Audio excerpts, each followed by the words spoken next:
This is Nailing the Apex. I'm Tim Huaraney. Been away for the week. I was ill. But yeah, we're back now and feeling good. You may hear some coughing sometimes in this episode, but helping me to break all this down today is Mark Dailey. Mark, what's happening, dude? How are you? I'm doing pretty good, thanks, man. It's just, as I was telling you just before we started, to sit down and do this, like the rest of the family's upstairs putting up Christmas decorations. So I've switched my Santa hat back for my race helmet again, or whatever it is. Well, whatever it is I wear when I do a podcast. I'm wearing it right now. Attaboy, you're growing the chops in down here, eh? Look yeah, it needs to be like I got to go for a haircut and a beard trim. So the last time I went was probably about a month or 6 weeks ago. So it needs to be tidied up. It's getting kind of bushy. It's definitely getting kind of bushy. Abu Dhabi Grand Prix come to its conclusion. So that does it. 2023 season's come to an end. There'll be a tire test and a young driver's test on Tuesday in Abu Dhabi. But outside of that, Mark, this season is finished. Just real quick thoughts on the season. What did you think of it? Were you bored? Give me the details. Well, I don't want to jump right into that because I think, first of all, we got to congratulate and show some love to Max Verstappen and Red Bull. Good because point. What they did was absolutely amazing. Like, what did he win now? Like 19 races, 20 races? I've forgotten basically, how I've lost track of how many he's won this year. It's been won every race except for three. So 20 then, I guess, right? So what did we end up at? 23 events. Yeah, in total. Amazing. And then all the records that he broke along the way, just that package of Max, the Red Bull, and the Honda, absolutely amazing. So first of all, we got to show them a little bit of love. But yeah, I mean, it became pretty apparent fairly quick, don't you think, Tim, that it was going to be like a when, not a what if. Max was going to three-peat this year. It just seemed, again, once the season started, that Red Bull was just miles ahead of everyone, and it just. It was that when question more than anything else. And I think that really kind of took a bit of a shine off of the season because it was obvious again because Mercedes kind of pivoted a third of the way through the season. Aston Martin showed some early promise, but was still kind of arm's length away from the Red Bulls before they faded. McLaren started horribly and then really turned it around mid-season, but still, just like Aston Martin, we're still like arm's length from Red Bull when they were kind of in the mix there, and then Ferrari kind of doing what they do and not really closing the gap anywhere. But I mean, Charles had a couple of feisty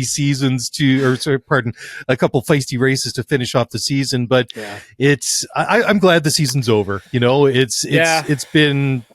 I feel like we've kind of been, to use a bit of a football term, been in garbage time for a while. We've sort of just been waiting for them to, this was like the last several races. It's just been the, inside 2 minutes, the other team ran out of timeouts and they just been kneeling the ball down. Yeah. And letting the clock run out, right? Yeah. Like outside of Vegas, I mean, it hasn't really, hasn't really been too great, to be perfectly honest with you. I mean, the U.S. Grand Prix was an interesting race, and then we had the fallout from that. And then, Mexico was okay. It was interesting. Brazil was pretty decent too. And then I really enjoyed Vegas, and then we had this one in Abu Dhabi. And it's a very tough race to get through in Abu Dhabi. Like we've never really seen a great race take place there. Yes, yeah. Even with the amount of money that's been spent to reconfigure that entire racetrack, we still to this day have yet to see a very entertaining race to finish off the season.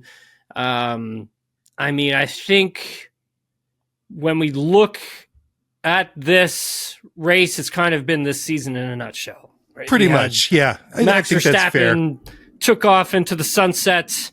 The first stint was actually quite close. It was a lot closer than I thought it was going to be. But then once they eked into the second stint, it was game over from there. And Ferrari had nothing for them. Neither did the Mercedes, even though George Russell had a very nice performance. So too did Charles Leclerc as well.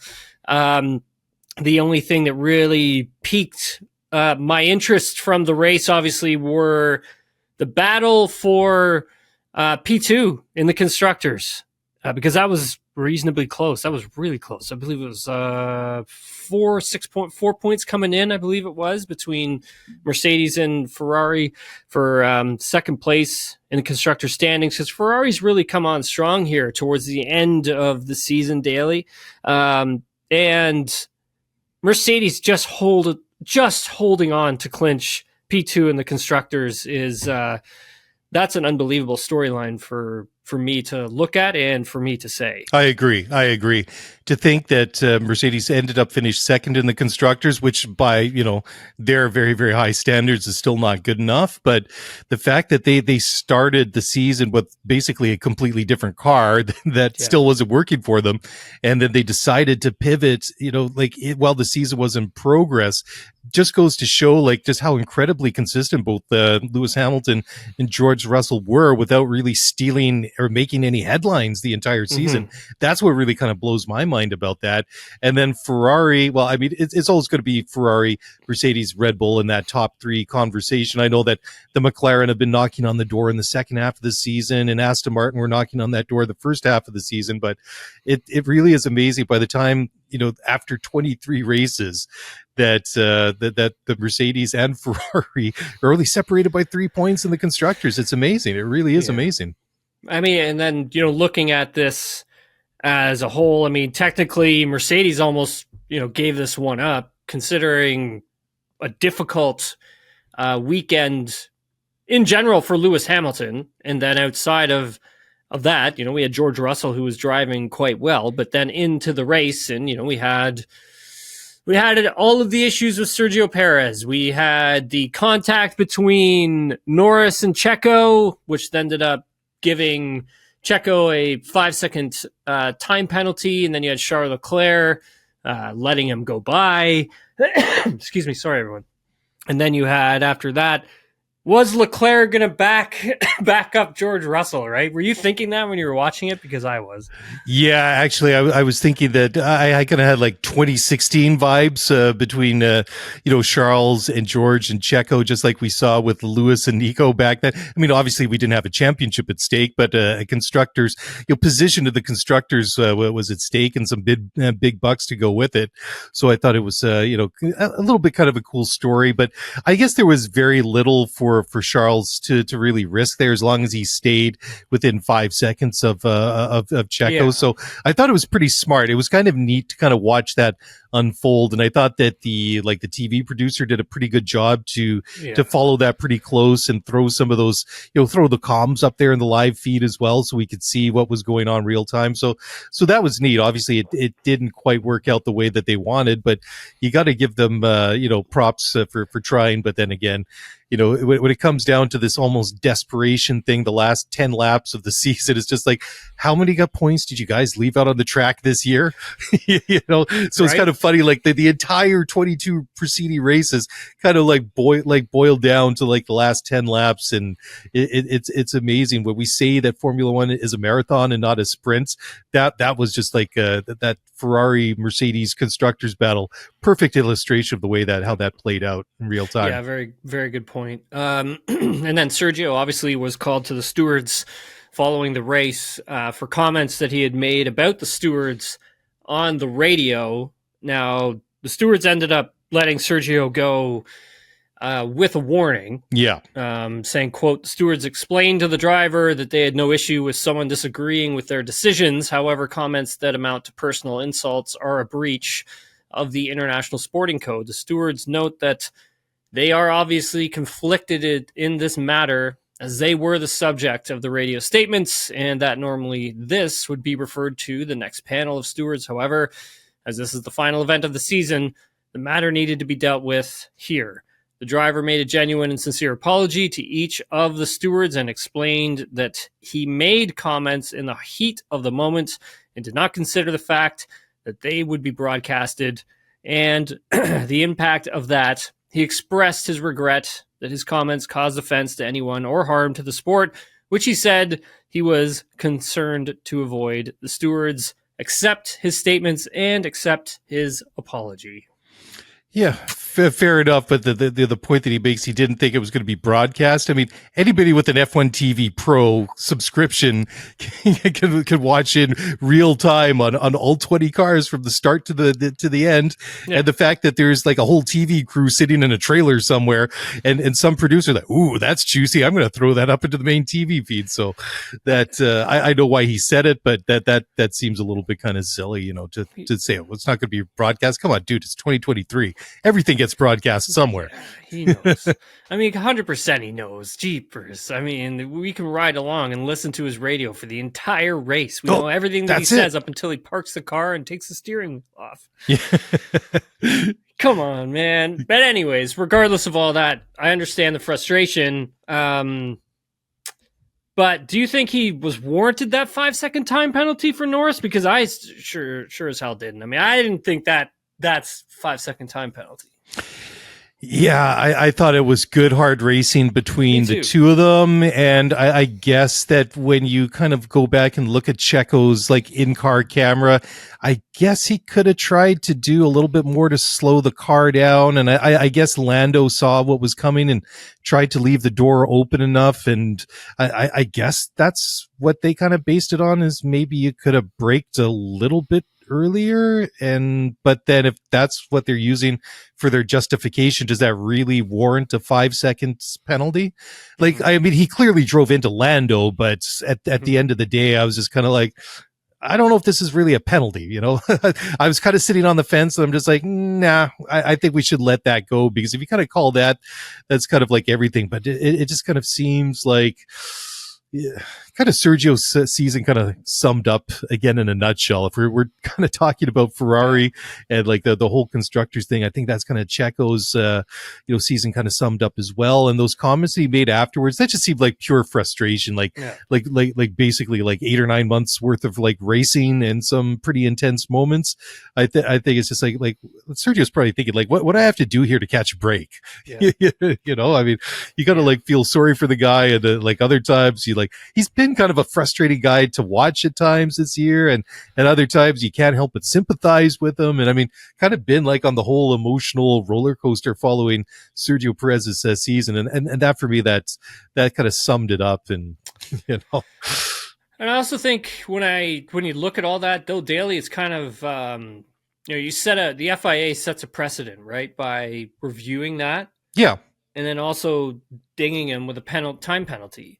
And so what's to stop a team next season for, if something similar happens, rehashing that at the end of a race, bringing that to the stewards and them having to overturn something because of what was set as a precedent in the past. And that's why I have so many issues with just letting the drivers police each other, police themselves while they're out on the track.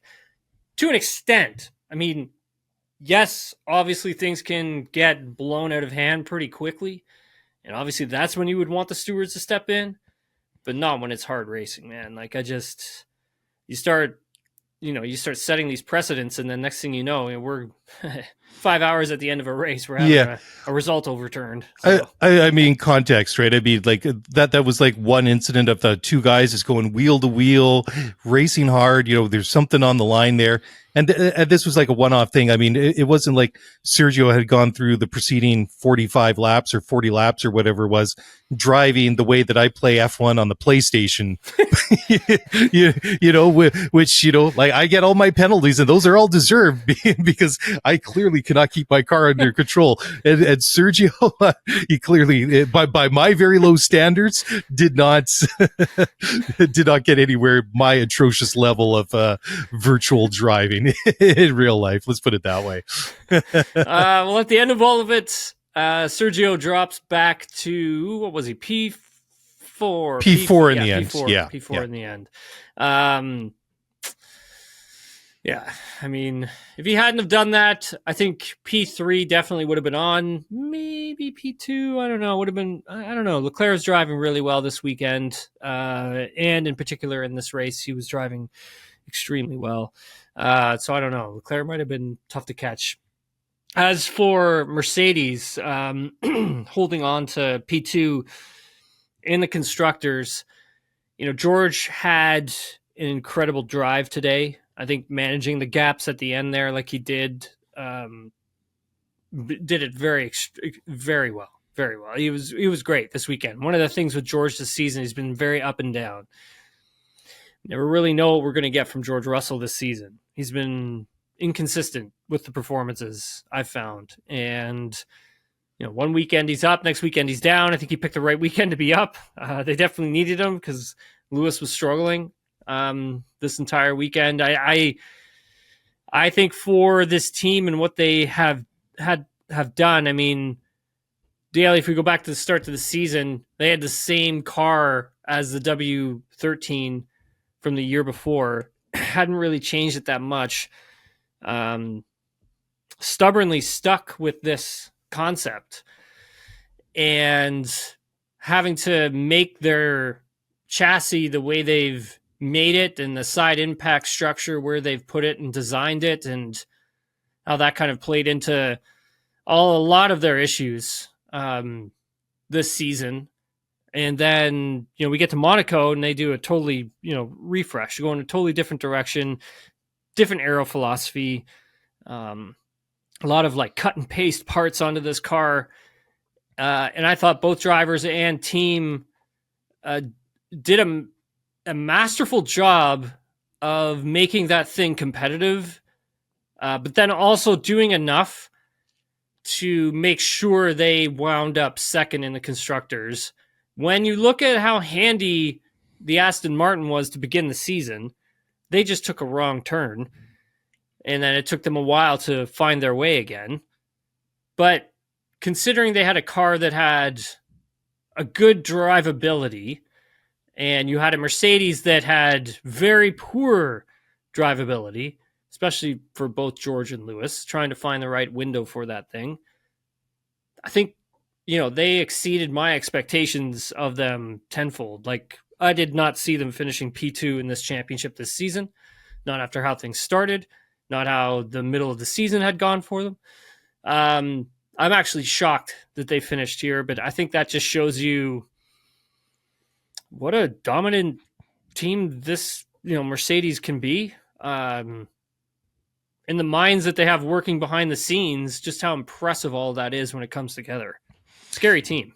Yeah, it absolutely is. Sorry, just I think I'm catching your cold now. Yeah, I'm starting to sound like you. I'm just looking at the stats for the season. And it's funny, I'm just kind of like looking here at Lewis's season. So he had 2 P5s, a P2 in Australia, 2 P6s, and then we go to Monaco. He gets a P4, and he has a pretty decent run all the way up to the summer break. They're all top 5 finishes. Then we get to Holland and Monza. We have a couple of P6s. Then Singapore, he's on the podium again. And then it's kind of funny too, because you get the DSQ at Coda, and he's on the podium again in Mexico. And then the last 3 races for Lewis just really faded, by those standards. A P8 in Sao Paulo, and then Vegas last week he was P7. Struggle. Yeah, and then this weekend again. But still that's good enough for 234 points. I mean, I'm sure Lewis is disappointed after Mexico, sort of fighting it out for the tail end of the points paying positions after having a fairly decent season, notwithstanding, right? And then George just like a yo-yo all over the place. He's got about, I'd say, there's about a 55 point spread between himself and Lewis. And like you say, just difficult to kind of really put your finger on what we were going to get from George Russell this year, because last year, his first year with the Mercedes was just like, wow, if this is what George is going to be like, then, it's going to be a little bit, Lewis is going to be looking over his shoulder. And I think this year, those tables were going to flip back, and Lewis was was kind of where we expected him to be, kind of in that pecking order within the team. But still, just very, very interesting to watch the evolution of this team over the course of the past 7, 8, 9 months, whatever it is, since Bahrain. And the fact that at the end of it, that they still managed to scrap away and just score points and just pip Ferrari for that second place in the constructors. Very, very, very interesting how those teams really almost finished completely level on points after none of them, like I said earlier, didn't really make any headlines or positive headlines at that rate for the entire year. I think a big part of it too was, when those sprint weekends got involved, you really saw that team, you really saw Mercedes struggle. Yeah. A huge part of that obviously is just not getting the free practice time to make sure they are setting the right ride height to the car. Mm-hmm. And we saw them get burned by that, obviously, in the USGP by, when you were saying there that Lewis's disqualification at the USGP.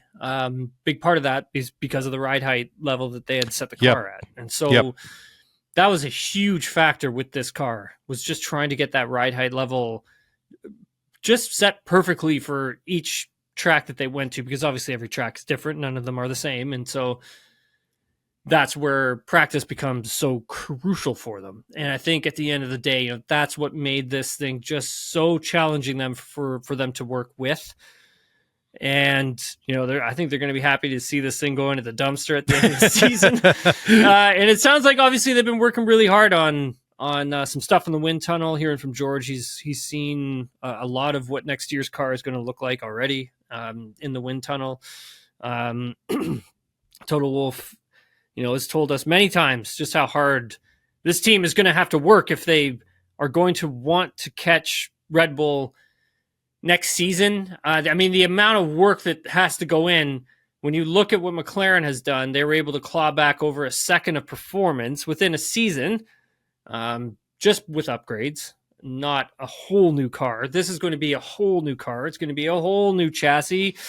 It's going to be brand new from top to bottom, so they may run into some teething problems early on, but it is Mercedes, and we've seen what they can do with a not great piece of product. So, I think by the time we get to race 5, 6, we're starting to see a very competitive field start to close up on Red Bull. What do you think? Do you think Red Bull can be caught next season? Obviously they're going to start with an advantage. Clearly, they've shut down development of their car for the last 3 months. Yeah.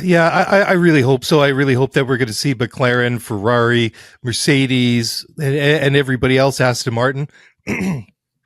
Really close that gap. But it'll be interesting too, because the first race or two of the season is always a little bit of it takes a little while for everything to kind of settle down. I always find, okay, well, so-and-so wins the first race of the year. Is it going to be more of the same, or is this kind of like a shock result?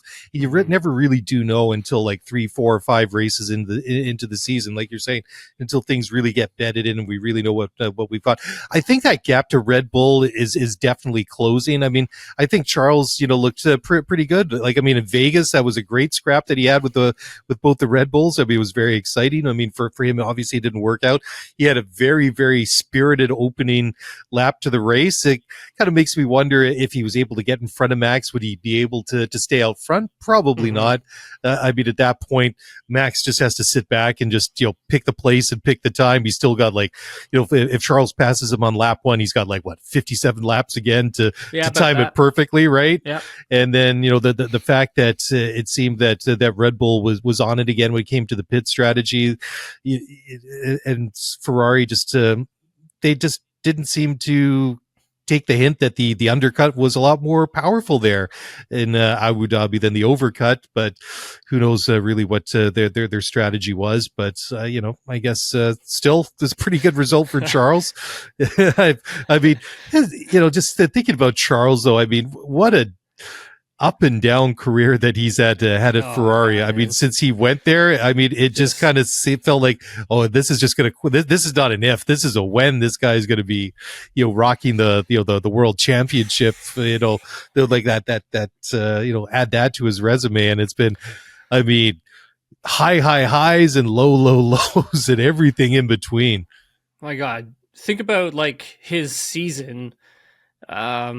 that he's gone through so far, like for 2023, like where it started and then how it sort of started to finish. He was DNF to begin this season, 7th place finish, DNF, then he got a podium, then it was 7th, then he finished 6th, then he was 11th in Spain, 4th in Canada. Sainz was faster than him there, though.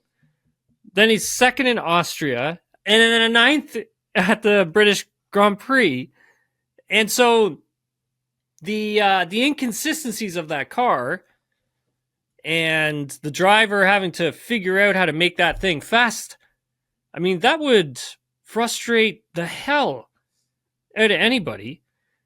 And to see where he ended up finishing, like in the actual championship at the end of the season, he came in behind Carlos Sainz to the Abu Dhabi Grand Prix, and he ended up finishing ahead of Carlos Sainz. He finished 5th. Sainz finished 7th. Now, I got a lot of texts about Carlos Sainz because everybody knows I'm a big Carlos Sainz guy, but I got a lot of people telling me daily that he folded like a cheap suit. Yeah, it wasn't really the best finish to his season, was it? Right. I was just looking at the stats here for Charles. So, I mean, the summer break was the turnaround in his season. I mean, he's on the podium in Belgium. Yeah. Okay. He retired in Holland. Then at Italy, Singapore, Japan, he's 4th. He's 5th in Qatar. Okay. He got disqualified in the USA. And then he's got 3 podiums out of the last 4 races. Ignore what happened in Brazil. But then you look at Sainz. I mean, they're kind of like making, well, he didn't really get the practice time this weekend and stuff like that. But come on, I mean, you got to be doing better than that. I mean, you look at Carlos over the same stretch. So in Belgium, teammates on the podium, he's P7, 7th in Holland, 8th at the home Grand Prix at Monza. That's just not good enough.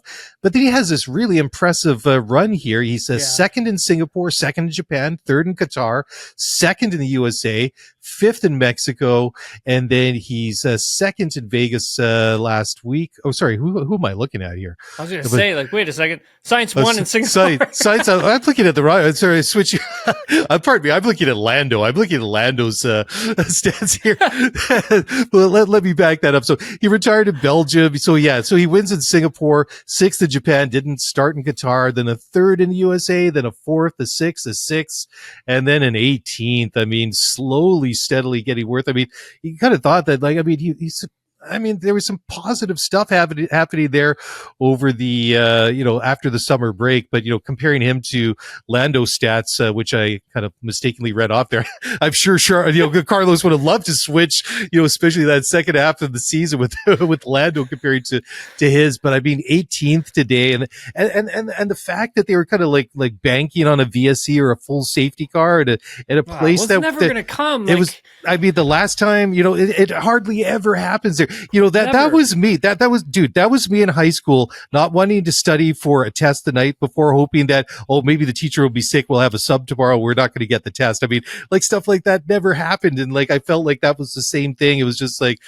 and it even if it did, I thought that they did a good job on the TV feed. Say, well, even if they have the safety car, he goes in for his pit stop, he's still going to drop down. He's going to lose several places. So the net benefit of any of that strategy was, I mean, it was just poor. It was just like, I don't know. They missed their opportunity to do something meaningful, and then they were just at one point they just kind of got stuck with what they were going to do, and it was what it was. But yeah, a disappointing season, like I think Charles sometimes, do you get the feeling that Charles sometimes maybe get the headlines whenever things go wrong for him compared to Carlos? Like, I think he gets more negative press than Carlos does. Like, I feel he kind of sneaks on the radar a little bit when things go wrong. Yeah, for sure. I agree with that.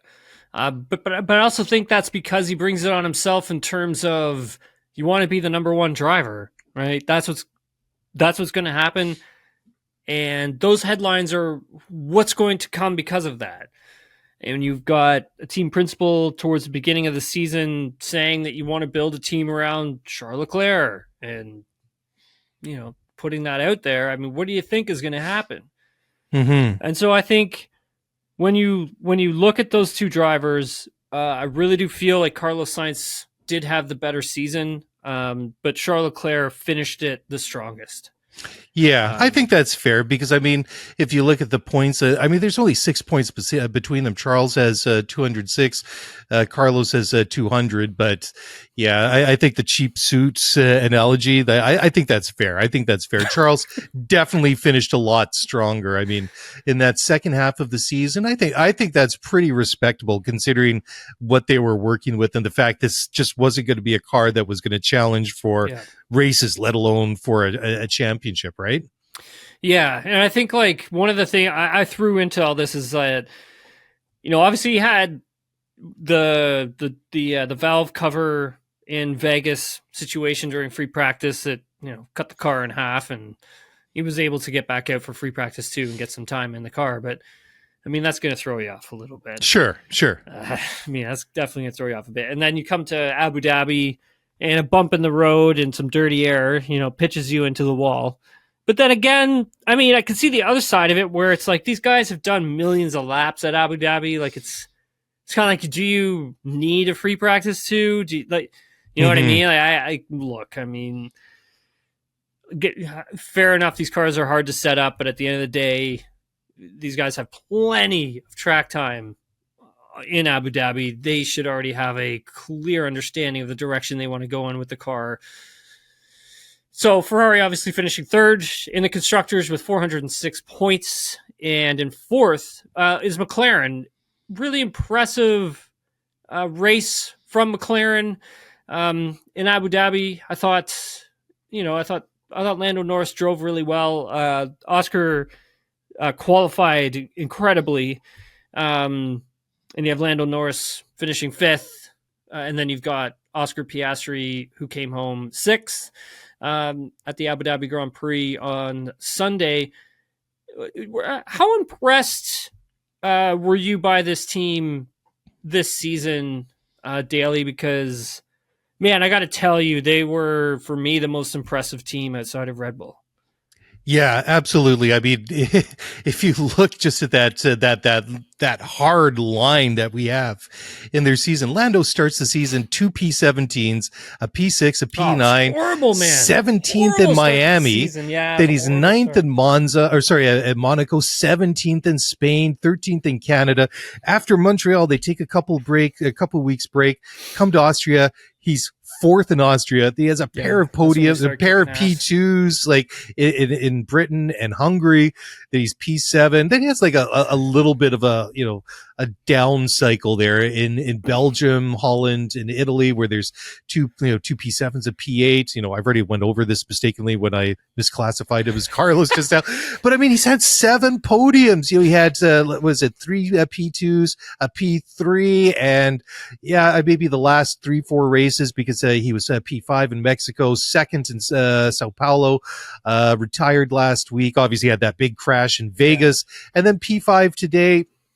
Not the way that Lando wants to go out, but I mean, on a whole, I think they got to be very happy with the way that season turned around, because after that first race, I mean, Oscar retires at Bahrain, Lando P17, then the second race, they're P15, P17. It's just like, Mark, oh man. To start the season, Mark, they're gluing parts back on the car for testing. Like, it was just, I was just like, I've been really watching this story with interest, not just like this year, but over the past couple of years, basically ever since Zach took over and started, getting some really good people in that organization, getting some good drivers, getting Mercedes power back again.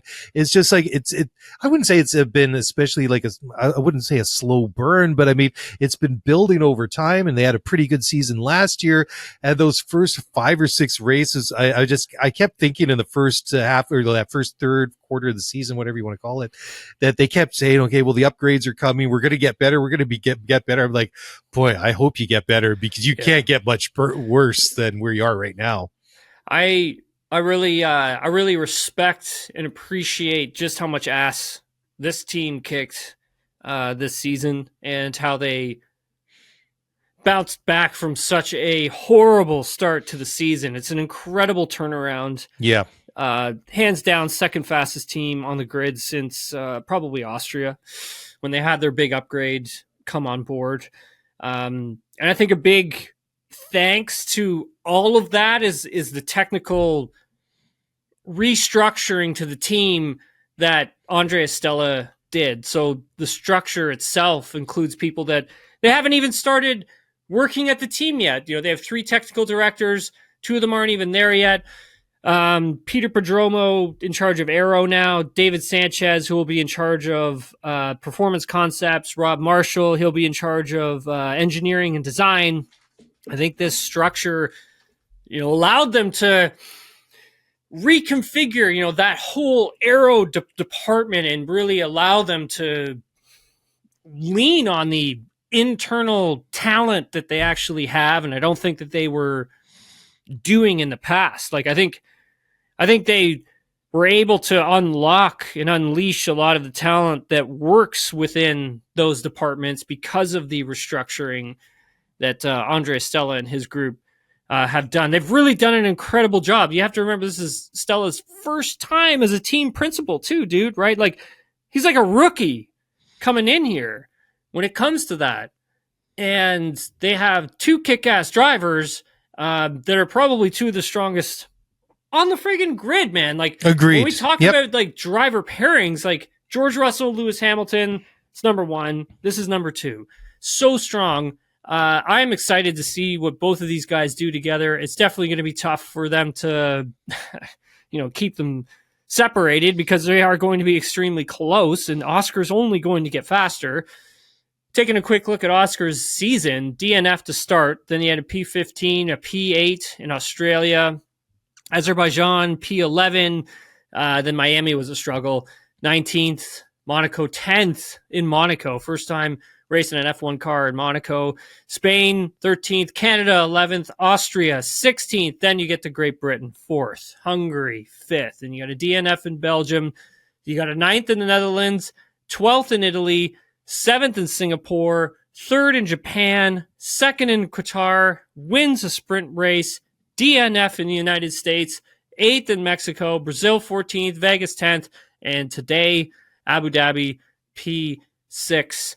Oscar Piastri, for me, obviously, yes, Rookie of the Year, no doubt about it, but also I think he is top line, true talent. They've really got something there, and I'm excited as hell to see what McLaren can do next season. Oh, absolutely. Like, not only was I concerned at the start of the season, what I saw on the track, I was concerned in the off season after Andreas Seidel left to take over the Audi F1 project.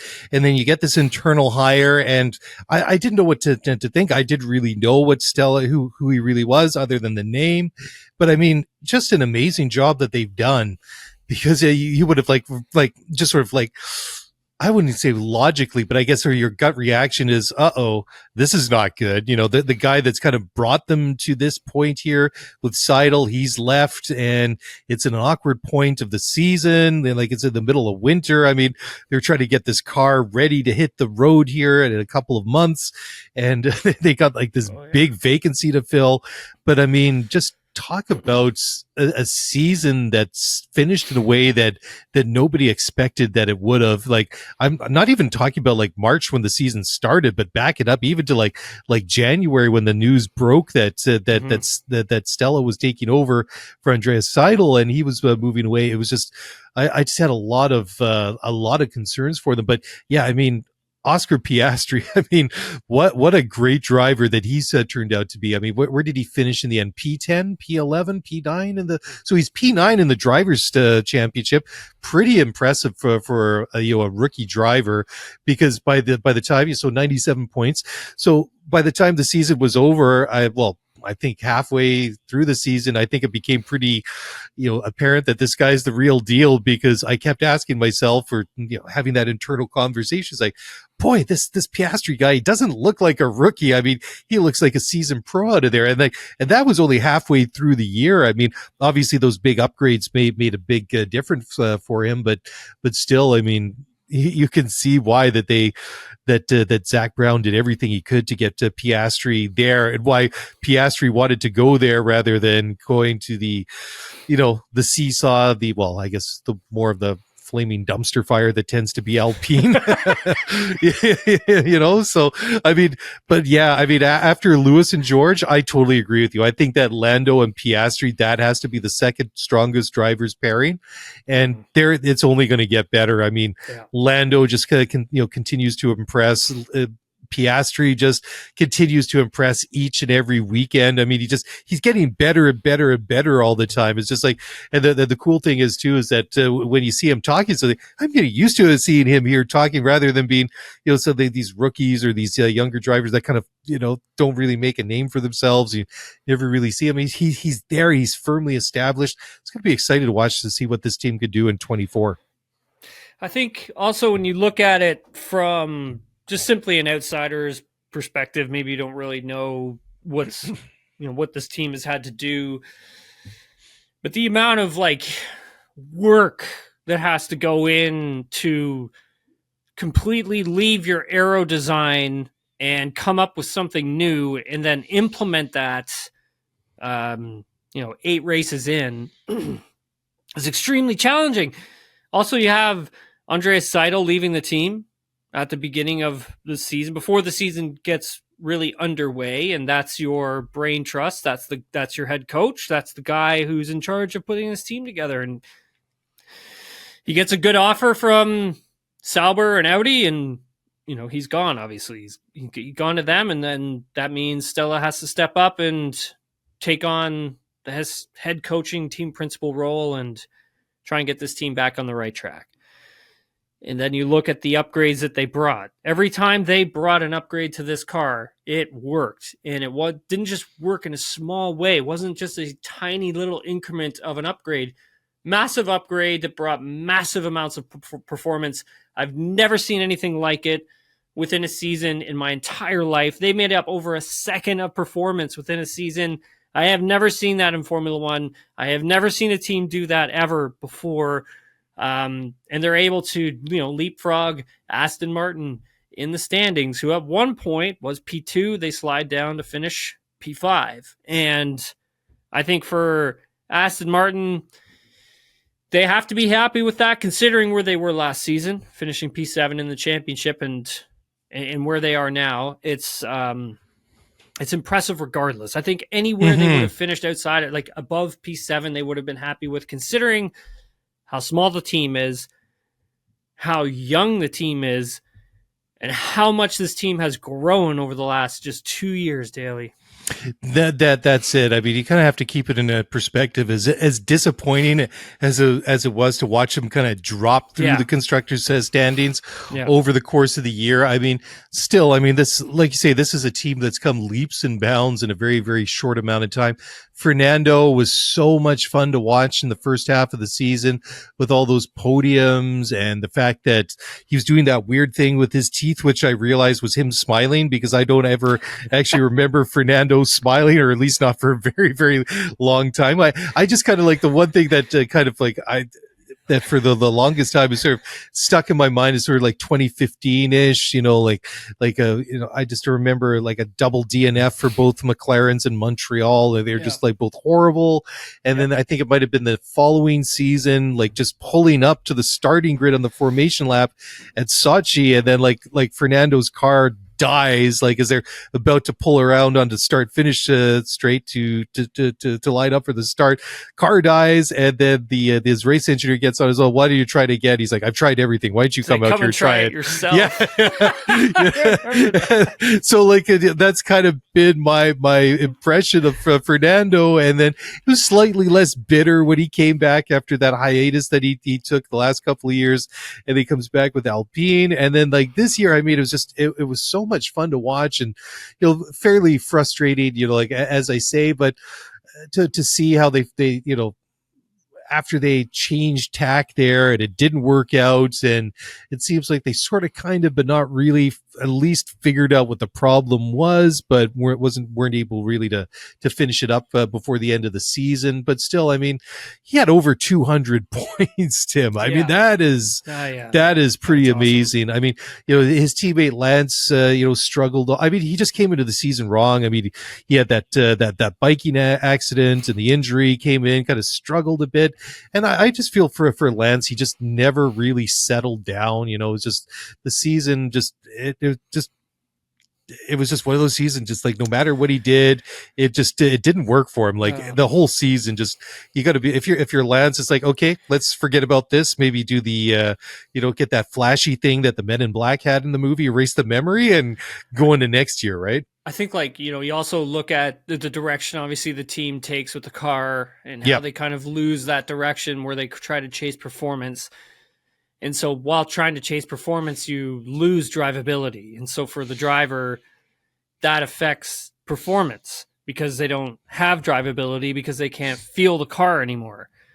And I think that may be one of the things that affected Lance for sure. And then also on top of all of that, I mean, Fernando is a driver who's so good at making something that is just so bad fast. And sometimes he doesn't even know how he's doing it. Like, he's just naturally talented that way. He's one of those drivers that we rarely ever get to see. Like, he is one of those drivers who can pretty much just take anything and make it fast. And let me tell you what, there are not many, if at all, any of those drivers around. And he's one of them, and we get to watch that, which is really special. But yeah, then looking at Lance's season, in the middle of it, it got really tough, obviously. And I think for him and the team trying to figure out what was going wrong, what was the matter. And it was that fact that car had lost that drivability, right? And even the performance parts that the team was trying to add to this thing, it still just wasn't really even working, but it was also taking away that drivability factor for the driver. Then you saw it affect Fernando Alonso. Then you saw the team revert with everything that they had done. You saw the two different specs that they ran at the US Grand Prix to experiment on what the hell was actually going wrong with their car. Did it again in Mexico. Finally found out what was happening. Then you saw the performances come from Lance. He had a great performance at the USGP, solid stuff in Mexico. And then from then on out, it's been a good performance from then on out. I mean, if you looked at the USGP coming from second last on the grid, dude, to finish P5, not even getting driver of the day for that. I know. Yeah, that's a real shame because it gets overlooked. He becomes like a victim almost of his own bad press that he's had all season. I mean, but you kind of look like that the real sort of moment where it seems to change is about Silverstone. He's 14th, he's 10th in Hungary, 9th in Belgium, 11th in Holland, 16th in Italy, and then it doesn't really get any better until like you say, he's got 17th in Mexico, and then 2 P5s in Brazil, and then Vegas, and then at 10th today, but whatever. Today was I felt like today just in general was kind of like a throwaway race. It was the kind of we're here so we don't get fined kind of race. It's just we have, cause I just to kind of take it off track. I found it really hard to get invested in this one this morning. Anyways, just to throw that out there. Yeah, no, for sure. Definitely was. I think it was like that for a lot of folks as well, because there wasn't really a ton of stuff to fight for except for, our storyline with Mercedes and Ferrari, which actually for me was actually quite interesting. Played a role later on in the race. But for Aston Martin, though, no one was catching them, right? Alpine, anyone behind them wasn't catching them. Alpine wasn't catching them. And what a disaster of a season I think it's been for Alpine. And oh, yeah. I mean, letting Otmar go, letting some of your, key personnel just walk away and go to other teams is, I think, how do you let that happen? Like how does that happen? Honestly, it makes no sense. No matter which way I look at it, it just what's been going on with this team this year makes no sense. And the whole Otmar thing makes no sense to me. I mean, he'd hardly even been there. I mean, give the guy a chance to try and get this team turned in the right direction, whatever. A couple of things, it was, Pat Fry. So Pat Fry, it was sort of like when what was it? They all went on the same day, right? Like they let Otmar go, Alan Permain, and then Pat Fry leaves to go down to Williams. Like Pat Fry, how do you let? For those listening, like Pat Fry has a ton of experience in Formula One. He is a genius that you, as a chief technical officer, like you want him on your team. Like he is an important part to a team because he has so much experience, but you let this guy just walk his ass down to Williams. And it's like some of the quotes that came out over the weekend from Pat Fry about Alpine, like, what did he say? Quote, they don't really want to be champions. Like talking about Alpine, like, I mean, what are we doing here? I would love to see Alpine do well. I really like their driver lineup. I think Esteban and Pierre are incredible drivers, and I just think they need the equipment. They need the internal stability to really get the most out of this team, because at the end of the day, they have a lot of exciting things going on behind the scenes. You know, you've got Ryan Reynolds now, like a part of your ownership group, dudes. Like, come on, let's go here. I know, right? I mean, it's not like it's a frustrating team to watch because there's no shortage of money going into that team, and that's why I can't understand why this is a team that can't do anything. I mean, they are sixth in the Constructors Championship. I mean, they are literally a country mile behind Aston Martin. I mean, Aston Martin finished the season with 280 points.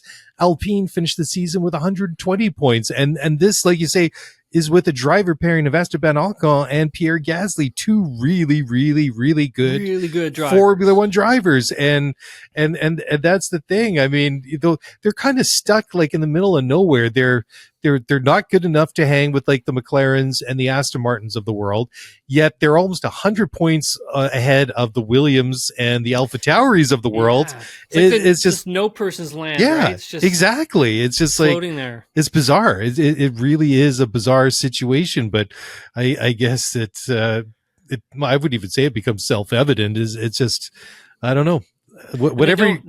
I don't get principal, like they don't have a new team principal locked up or signed up. Bruno Famine is still running, like, I don't even know how many departments he's running now. It seems like a lot, and it's like, what are you going to do with him? Where are you going to put him? Like, you have to make some decisions here. And why hasn't there been a new team principal spoken of or brought on or even under contract by now? It's been long enough. Like, we're going all the way back to the end of July. There's nothing happening just yet. And I think for a team this big, and like you had said, has this amount of finances like coming in, and now you've got like Patrick Mahomes, Travis Kelce, Rory McIlroy, Anthony Joshua, a part of your team. I just think it's imperative at this moment that internally you need to get that together, because I think there's a really good team here with a lot of good structure, a lot of good bones to it. Do they need a refresh at the factory that's in the UK? Yes, they do. That needs an upgrade. I also think that factory needs to grow a lot more. I also think internally they need to upgrade a lot of the things that happen inside there in terms of new machines, equipment, etc. But they have the finances to get that done. Can they push everybody in the teams for a bigger capital expenditure off track? I don't see why not. Williams has been able to do it. So why can't they? And so exactly. Yeah, for Alpine, that is a team that, I mean, I really would like to see good things for them, but it just feels like they've been shooting themselves in the foot this season. Constantly. Yeah, big time. Williams finishing seventh in the Constructors, 28 points. Not a lot, but I mean, that's more huge for them. Yeah, this is more than I thought they were going to do, Dailey. And like, Alex Albon is on another level this season. I love what Alex Albon has been doing there. I mean, still, like you say, it's not a huge amount of points, but it's a huge amount of points for them. I mean, Alex Albon scored all but 1 point for that team. Logan Sargent, the rookie, bit of a tough season. It's been pretty up and down for him, but I mean, it was a bold move for him to go there. I mean, he didn't really have too many other options, but to go to Williams, but I like what I'm seeing from Williams. I feel that, something's starting to poke out of the ground. I mean, I think James Vowles is an excellent team principal. I mean, to me, I think this is very much I think there's bigger things in store for him in the future. Like, I could very much see him being the team principal of like a Mercedes or a Red Bull or a Ferrari, like one of the big teams. But having said that, I feel like he's going to do something where other people have failed at Williams. The Williams family themselves, Jos Capito. I feel that he's the right person to do this. Like, I feel that he is the right person, because I love that quote that I heard from him way back earlier this year, that he wanted, I can't remember exactly what it was, but he wanted something done. He thought they could get it done like in 3 months or whatever it was. And I think they came back to him and said, well, based on what we have here, we wouldn't be able to get this done in 3 years. It might have been an exaggeration or something like that, but it's just like, wow. that was like one of those moments. It's just like, he must have been thinking, what the heck did I get myself into? Yeah, I remember him saying that. Just amazing. Well, you had a nice long chat with him when you were over in the UK, so you probably have more insight than many people do. But I really like what I'm seeing for them. Not like it's not like a Red Bull impressive season, but it's impressive for them, and it's a big step in the right direction, and it gets them some very, very needed funds from the Constructors Championship to put into the bank, because this is a team that in recent years struggled to even score a point during the course of a season, right? So big step. Yeah, I think, obviously one of the big things with Williams is off track, and that's factory based. Just getting the right equipment, newer equipment, state-of-the-art equipment. They don't have anything like that. And I remember James saying, like when he worked at Mercedes, he had the best of everything, and then he had backups of the best of everything. He never needed to worry at all, ever. He had everything and anything he ever wanted. And coming to Williams, it was just like, whoa. We don't have like any of these things. We have all of these old things, and that's why he was kind of like, it would take us this many years to turn it around instead of this many months, where it should be months now, not years. Not years. And I visited the factory and saw what he was talking about, and got to visit other factories and could do a pretty good comparison pretty quickly. So I understood what he was trying to say. And so I think done a great job to keep the team together, because that was one of their other problems, just coming apart because of, Jost just not doing a great job at doing that. And a lot too much division within the team. And I think he's done a nice job of bringing everyone together. Alex has done a great job of leading the team. The engineers, everyone who works behind the scenes at that team works really hard. And not to say that on other teams that people don't work hard, but it's kind of nice to see that for Williams, simply because of the situations that they are in terms of, the financials as well. So I'll be interested to see what happens with Logan Sargent on the cool down lap. It sounded like he's coming back. I mean, James Vowles made it sound like he was coming back on that cool down audio that I heard. So Dailey, he's definitely coming back. You're not going to I don't see them just letting Logan go. And who else are they going to bring in now? It's way too late. So, well, that's the other thing, right? Yeah. I think you got to stick with him too. Who knows whether or not he can be a good, viable Formula One driver in the future? But certainly, if we have another season from Alex Albon like we did this season, then at least from that point of view, it looks bright. I can't give enough credit to what Alex Albon has done this year. It just I feel that over the past couple of years that his reps suffered a little bit. With the whole kind of like back and forth thing at Red Bull, because it looked like he was going to be the guy there. It did. Excuse me. It didn't work out, obviously, and then he finds himself at Williams, but And I felt that when he was on the track this year, we saw him, we were talking about Alex for the right reasons. We're always talking about Alex for the right reasons. That at least, since, after the whole kind of switcheroo thing at AlphaTauri or Toro Rosso, whatever it was at the time, and Red Bull, I feel since he moved away from that organization, I feel that, that we just have good things to say about it whenever he's in the car, right? Absolutely. Spectacular since the Canadian Grand Prix. That drive at the Canadian Grand Prix, it seemed like it just took him from right here, average, to way above average. AlphaTauri, P8, really developed that car extremely quickly. It was impressive to see the amount of performance they were able to get back into this car, considering just what a difficult start to the season they had. Franz Tost, telling everybody he doesn't trust his engineers anymore. He doesn't trust what they're telling him. Yep. And then all of a sudden, here we are. They've been able to claw back quite a few points, get Daniel Ricciardo on board, and yeah, I think they did a great job.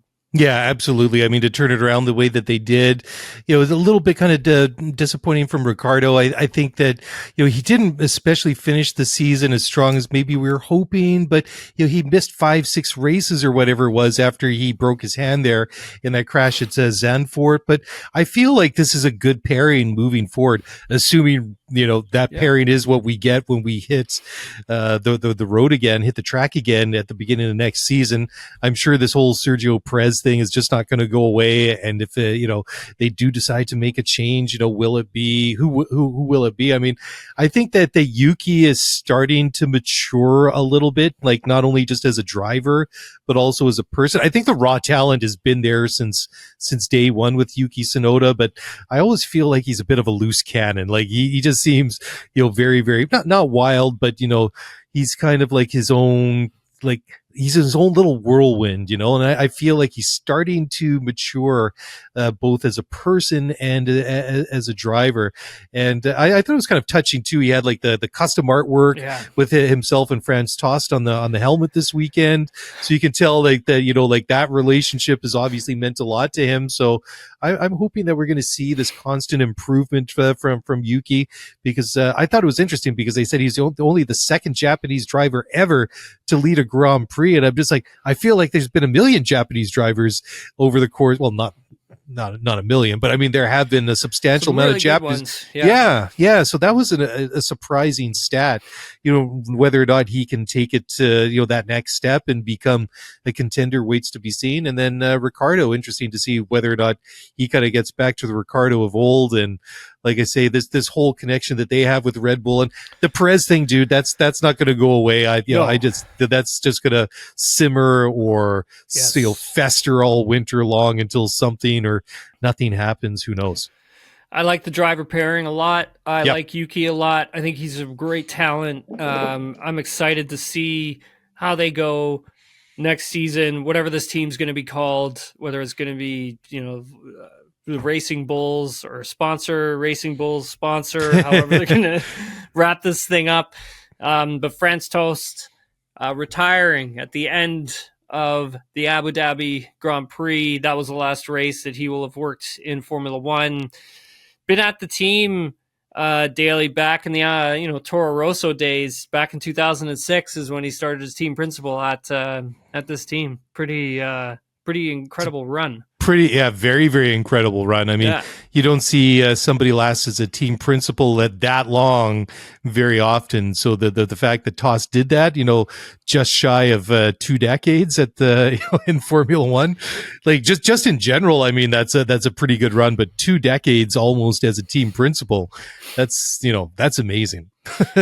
And think about the drivers he's brought through. I mean, Verstappen, Vettel, Sainz, Ricardo. So like he's worked with some top line drivers over his time.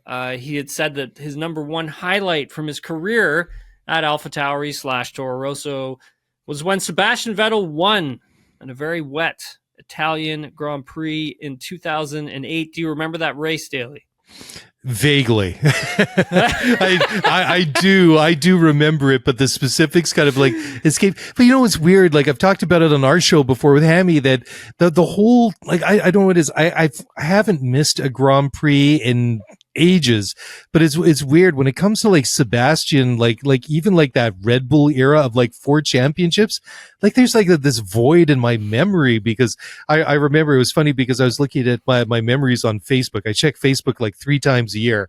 I happened to check this morning, and then I remember that like it came up that we went 10 years ago today to see Paul McCartney play here in Vancouver, and then there's another comment there at the same time. Oh, just watched Seb round up another championship, and I'm just like, I remember the McCartney concert like it was yesterday. I don't remember, like, I got this I got this weird block around like Seb and his whole like Red Bull career. I don't know what it is. It's weird. It just It's like is that's really how weird. memorable his championships were.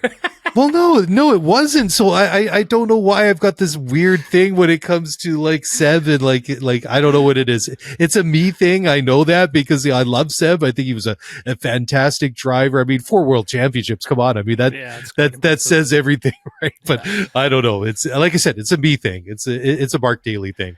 Alfa Romeo finishing in P9, and then you've got Haas in P10. I'm actually shocked at how much Haas dropped out of this season. Yeah.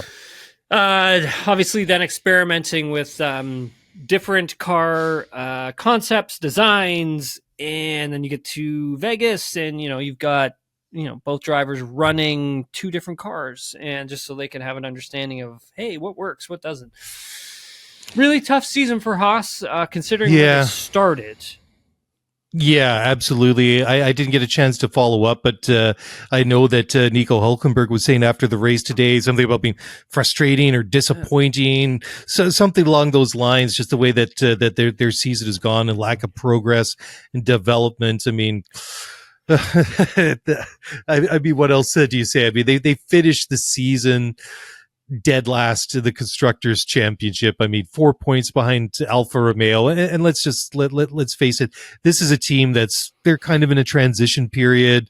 They're focusing more probably, I would think, on becoming Audi in 2026.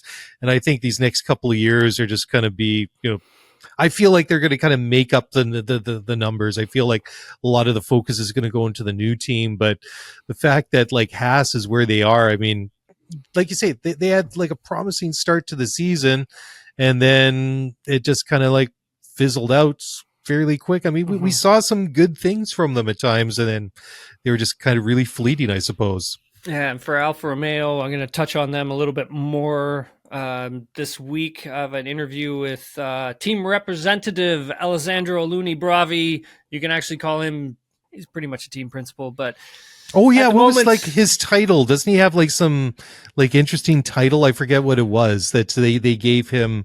Team representative. That's it, team representative. Yeah. And it's like, you probably should just give him the team principal title already. All right, so just make things a little easier. But anyways, I'll have more on them later this week when introduce him and play the interview that I had with him at the Las Vegas Grand Prix, which is actually a great interview. Cool.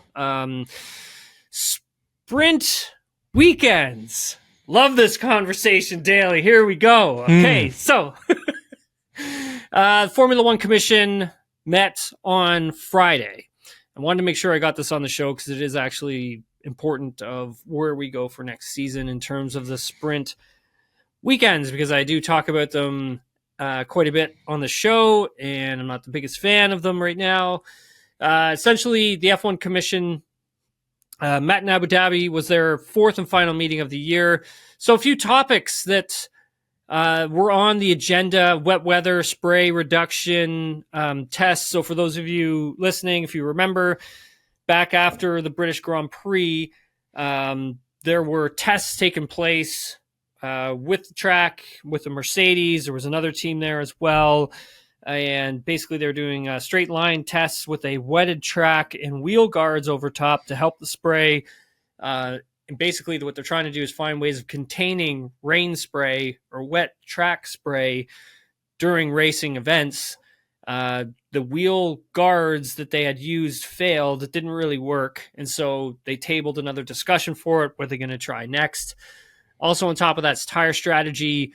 It sounds like heating blankets are here to stay through 2025, but they want Pirelli to work on a better racing tire because now, like we saw today, these tires generating too much heat. It's starting to creep back into F1 where it's harder to race now. Or if you go back to 2022, it's a little easier to race.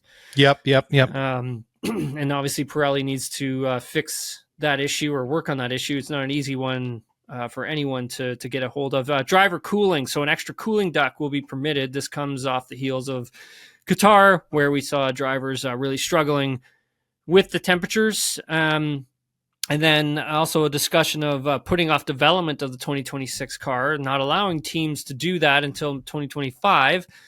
And then sprint races were on the docket. So in the document that I received from the FIA, it states that, quote, the commission gave overall support for an update to the sprint format for 2024 to further rationalize the weekend by separating sprint activities from those for the Grand Prix. The final calendar for the 2024 sprint events will be published in the coming weeks.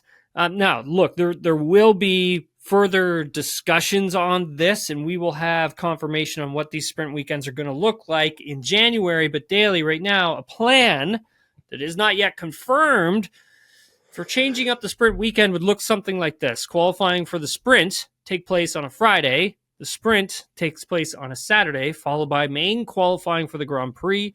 And then in there, you would have Parc Fermé following the main qualifying on Saturday afternoon. What do you think? I think I like that a little bit better because I find that the way that it's gone, like especially like this year, it's a little bit disjointed, right? Because you have a shortened practice session, then you have the qualifying, you have like the sprint events on the Saturday, and then you have the race on Sunday. I found myself on Sundays kind of have to try to remember what happened on Friday and everything in between. So I kind of go back and forth on the whole sprint thing. Like in principle, I like the idea, but I don't think they've ever come quite close enough to nailing it or really extracting like it's, like the true intent of, like what it was supposed to be. Like I know that I was very kind of excited about like the whole concept about it. You kind of might get these Grand Slam type weekends and things like that. But I found myself like over the years now that we've seen it for 2-3 years now that the sprint weekends, I'm just like, ugh, it's going to be a bit of a grind to get through this one because I don't really feel like it's added anything. I feel like there's been like it's detracted a little bit from the spectacle because it just doesn't add anything really to it because you see a little bit of action and then everybody kind of like backs off. They're not trying to risk the car more than they need to. So I don't know. Like there has been conversation of flipping the grid for the sprints. Yeah. So there has been that conversation that has been tabled, which is good. I guess that would be positive. That would spice things up a bit. But again, I think at the end of the day, you need these sprints to have more jeopardy. You need them to have an impact on the weekend somehow. And you need them to have an impact on the championship in some form or fashion. I always circle back to 2021 Brazil, Lewis Hamilton, and he needed every point he could get from that sprint race in Brazil. Yep. For the positioning on the track, also points for the championship. And so that was crucial for him. And that made that sprint race so bloody exciting because of it. And that's what you need. You need to find ways of sprinkling that jeopardy into the weekend. Exactly. I'm not a fan of just having a sprint for the sake of having a sprint. It just doesn't make sense to me. And so, we'll see how that goes. That'll be January when we find out for certain what exactly is going to be happening with sprint events. Fernando Alonso was also a topic that had come up over the weekend. 42-year-old has had an incredible season, like we've mentioned on this pod already. Looks to be driving the best I've ever seen from him. It's amazing. Daily. But the team wants to extend him. They need to see like what he thinks about that. I mean, for Fernando, what he was saying, it was interesting on Thursday in the media conference. to continue to do a schedule like the triple headers, like we've seen a lot this season, it could be really difficult for a driver like him as he gets older. He'll be 43 in July next year. He mentioned the 2024 calendar, and it's ending part of the schedule where they go on a triple header. And that triple header looks like Vegas, Qatar, Abu Dhabi. Let me tell you something. Leaving Vegas at the end of the first go-around and the hours that we were working, dude, I was trashed. I got so sick. A whole bunch of other people in Abu Dhabi got sick because of it. And so it's a very tough, demanding schedule. So that needs to be addressed, is kind of what he is saying. But a big part of this for Alonso, his contract does end in 2024, and he can extend if he still feels like he can continue being competitive and wants to race. I could see him extending Dailey, but I think I could only see him extending up to 2025, like at the end of 2025, and not maybe sticking around for the new regulation change for 2026. What do you think? Yeah, that makes sense. I think at this point that if he wants to come back, he feels like he's able to do so. I think that seems, as long as the money makes sense on both sides, that just seems to me like that's like a deal that needs to get done. But beyond like another 2 years, yeah, I kind of struggle with that a little bit. But then again, I kind of leave that door open because Fernando still continues to impress and drive in a way that you wouldn't expect somebody to drive at that age. So, I mean, he's keeping incredibly fit. And so I'm kind of, let's just say I'm kind of keeping that sort of on the side that, if things go well, then why wouldn't you? Yeah. Why would you at least have the conversation at that point if, if he comes back for 24 and 25? Excuse me, why would you not at least at the end of 2025, if you get there with him and just say, hey, Fernando, how's it going, buddy? How are you feeling? Like, do we need to have a conversation, or are you kind of thinking about something else now? So, yeah. Let's head over to the debrief and Sure. take everybody's questions from social media, because we got a lot.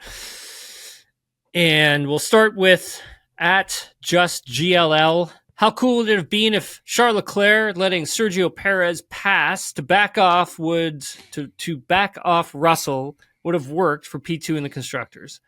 Follow up from a driver's perspective, how hard is that while racing? Okay, I see what you're saying. Yeah, I mean, to basically let Checo go by and then try to back Russell up would have been extremely difficult, in especially in the short amount of time that Leclerc actually had to work with that. And then you run the risk of what happens if George gets by you, because then you really costed yourself huge issues at that moment. And whether or not Charles had enough tire left to actually compete against George in that moment, because George was like a freight train. He was coming through Dailey.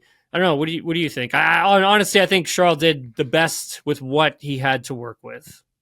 Yeah, absolutely. I agree. I think he did the very best he could. Like I was saying earlier in the show, I think it was really cool to see that unfold in real time. And I love that sort of mental aspect about, not just Formula One, but sports in general, when you can see people like thinking of like bigger picture and trying to develop something around it real time, and then watching and see if it succeeded or not. But I think it was cool. I think it was worth a shot, and I think he did the best that he could.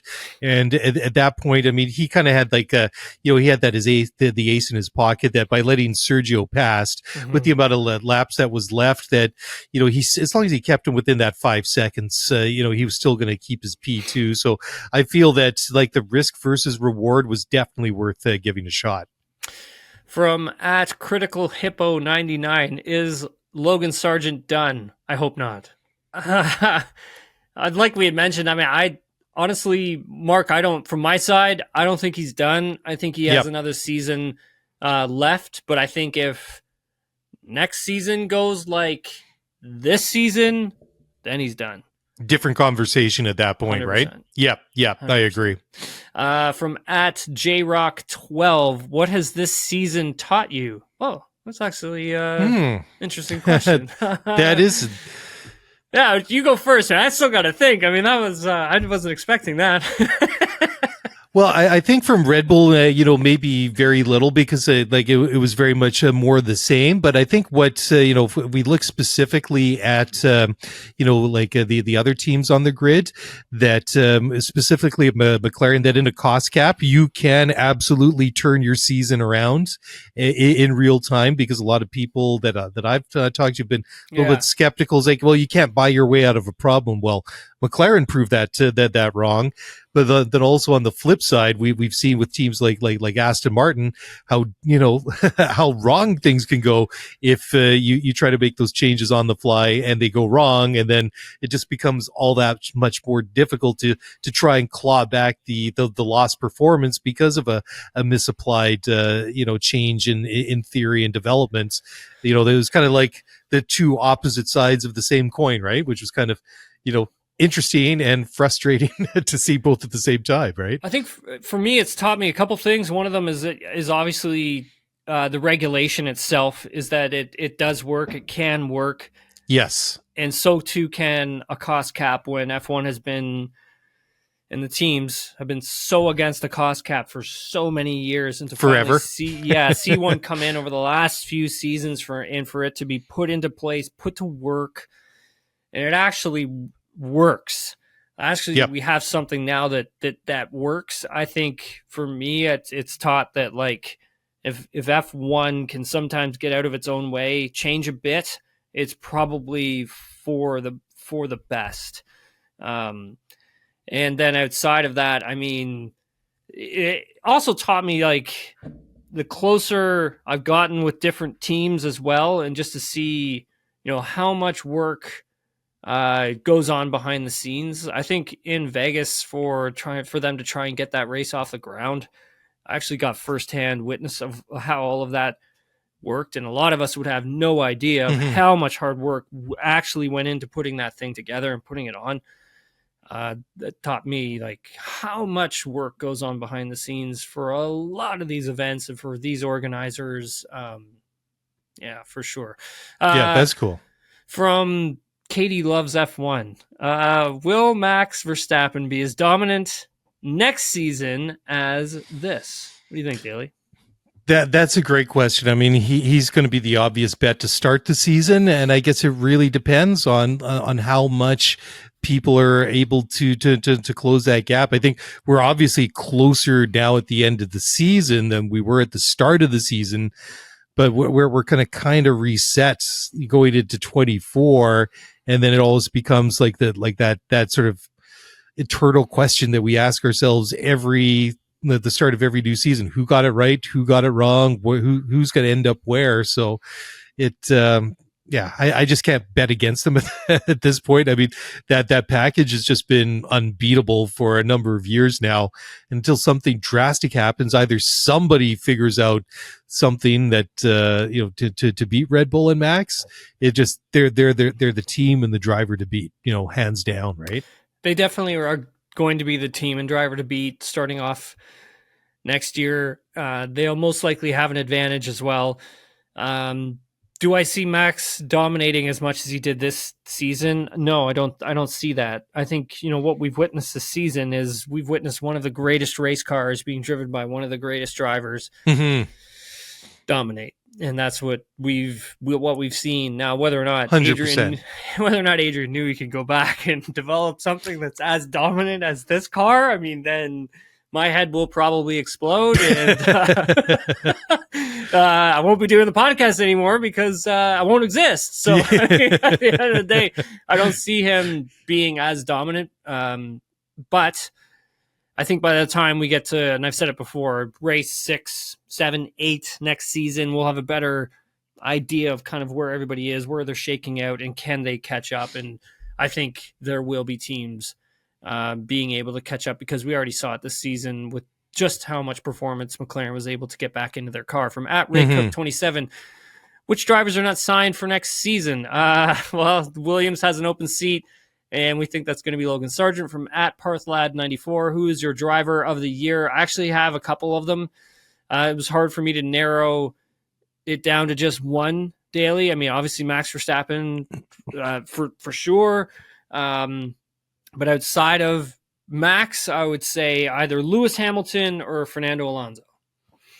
Yeah, I think that's a fair call. I think that both Fernando and Lewis did very, very well this year under some very difficult circumstances. But for the out and out best driver of the year, you have to give it to Max, because it's incredible, right? You go and watch him every single time this guy gets in the car. He never puts a wheel wrong, and he's able to throw down like ridiculously quick lap times over and over and over again. Every race, every session, it's absolutely incredible. Can't get through all of these. We have a lot. Patrick Sherman. We'll go there. @Patrick_Sherman got 2, if that's okay. And by the way, thanks for your great work. Keep it up. Thank you. Number 1, people are complaining about the Red Bull's dominance, but how special is their achievement this season?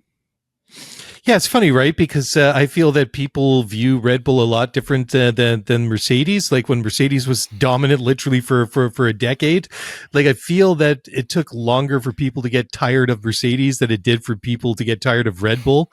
Mm-hmm. I'm not exactly sure. I have some theories about that, and I'm not really too sure if I'm ready to say them, because I'm not quite sure in my own head what they might be. But it is interesting, and that sort of dynamic. But you can't argue with what they've done, because it's pretty amazing.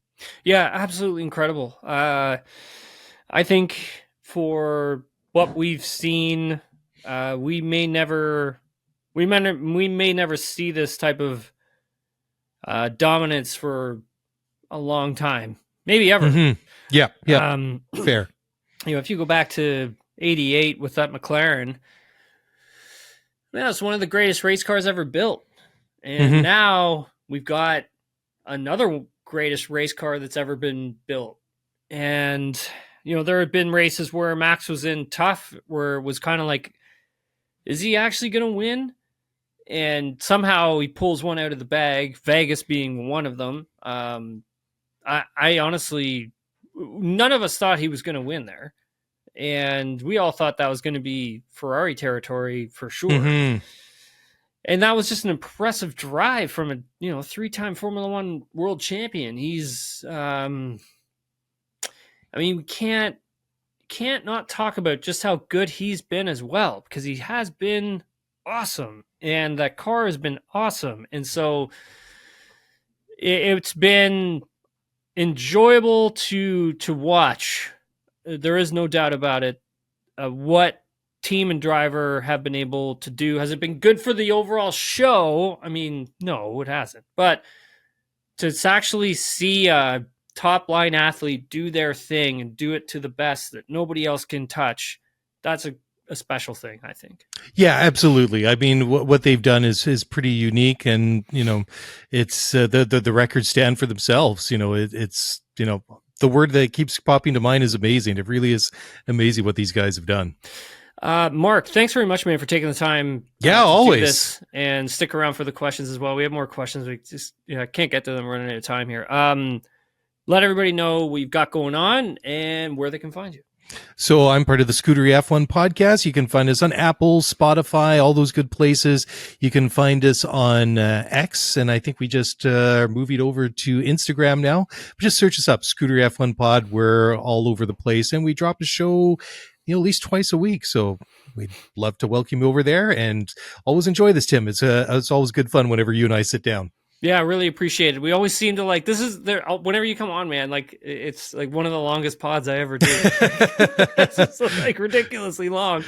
Appreciate your time. Always. Thanks very much for coming on and doing this. I'm Tim Huaraney. If you want more from me, you can get me on social media @Tim Huaraney. If you want more Nailing the Apex, you can get that wherever you get your podcasts. You can watch past episodes over on YouTube as well. Later this week, we'll be releasing the interview with Alfa Romeo's Alessandro Aluni-Bravi, and then also Adam Wilde is going to be coming onto the show, and we are going to be breaking down the Braun Formula One documentary that's on Disney. Finally got to watch it, finished it. We'll talk about it. Dailey, did you see it? No, not yet. I haven't had a chance to. You got to go watch it. Thanks very much, everyone, for watching and listening, and we'll talk to you all later this week.